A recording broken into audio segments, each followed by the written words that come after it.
블룸버그가 한국 정부의 727조 9천억 원 예산을 집중 조명했습니다. 그런데 무디스는 같은 정책을 두고 정반대 경고를 내놓았습니다. 주요 외신이 한국 핵심 정책을 어떻게 평가했는지 정리해드립니다. 한국 정부는 올해 총 727조 9천억 원 규모의 예산안을 편성했습니다. 이 가운데 AI와 첨단 기술 분야에만 10조 1천억 원이 집중 배정됐고 57억 달러, 한화로 약 7조 6천억 원 규모의 국민성장펀드도 새롭게 조성됐습니다.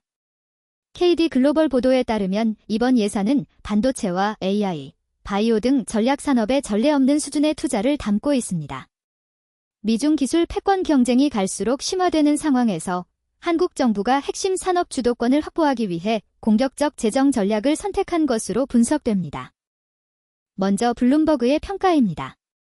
블룸버그는 한국의 반도체 투자 확대에 대해 시의적절하고 필수적인 조치라는 취지로 보도한 것으로 전해졌습니다. 글로벌 반도체 공급망이 재편되는 국면에서 한국이 생산 역량과 연구개발 투자를 동시에 확대한 점이 주요 평가 포인트였습니다. AI 비즈니스 리뷰 역시 한국 정부의 AI 10조 원대 투자에 주목했습니다. 이 매체에 따르면 AI 인프라 구축과 전문 인력 양성에 대규모 재원을 동시 투입하는 전략은 글로벌 AI 경쟁에서 한국의 입지를 강화하는 데 기여할 수 있다는 분석입니다. 단기 성과보다 중장기 생태계 조성에 무게를 둔 점도 긍정적이라는 평가가 덧붙여졌습니다. 반면 경고의 목소리도 적지 않습니다. 무디스는 한국의 재정 건전성에 대해 주의 깊게 볼 필요가 있다는 분석을 내놓았습니다. 2026년 4월 코리아타임스 보도에 따르면 무디스는 현재의 재정 확대 추세가 이어질 경우 2030년까지 한국 정부 부채가 GDP 대비 60%를 넘어설 수 있다고 경고했습니다. 확장적 재정 운용이 경기 부양에는 효과적이더라도 장기적 지속 가능성에는 리스크가 따른다는 지적입니다. ING 싱크의 민주강 이코노미스트 역시 2025년 12월 분석 보고서에서 미국과 중국의 경제 성장 둔화가 한국의 하방 압력으로 작용할 수 있다고 전망한 바 있습니다. 이런 엇갈린 평가의 배경에는 급변하는 국제 질서가 있습니다. 미중 기술 패권 경쟁이 반도체와 AI 영역으로 본격 확대되면서 한국처럼 핵심 부품과 소재를 생산하는 국가의 정책 선택에 세계의 이목이 쏠리고 있습니다.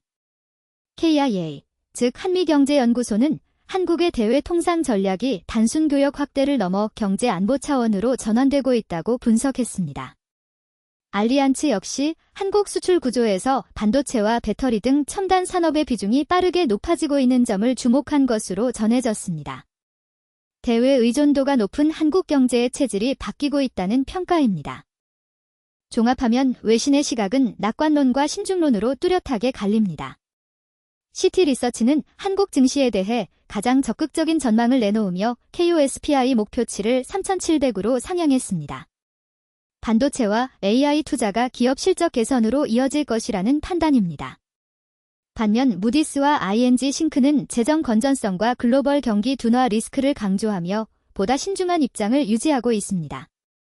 같은 정책을 두고 이처럼 상반된 평가가 나온다는 것 자체가 한국 경제가 국제 무대에서 그만큼 중요한 변수로 부상하고 있다는 방증으로 해석할 수 있겠습니다.